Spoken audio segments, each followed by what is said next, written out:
گفت ما ادامه داریم. هیچ وقت ما رو حذف نمیشه کرد، به رنگین کمون سنگ نمیشه زد. میرسه پایان شب سپیده دم، به زور قلبا رو فتح نمیشه کرد. زخمایی که میشونیم به عمق فکرن، به عمق نکبت. نسیم آزادی گفت به دریای خون که تعظیم کن جلوی ملت. شد موج نفرت، خرچنگ پرچم و میکشیم تو عمق ذلت. سازای مخالف به سلیقه دشمن کوک نمیشن. ما مجوز نمیگیریم، انقلابا با شرط و شروط نمیشن. و ما ادامه داریم تا وقتی ترانه های انقلاب خونده میشن. با سرنخ جنایت و لب و دوخته میشن و بوسه ها طعم خون میدن، اشکامون گله میشن. چون سرای قطع شده هیچ وقت خوب نمیشن.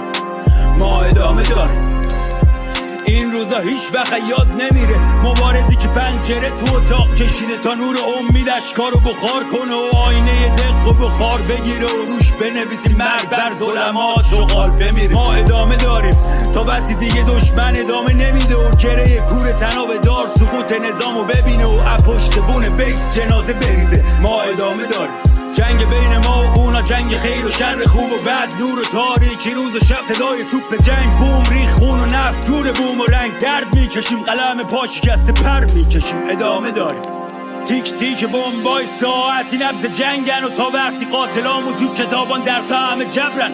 چند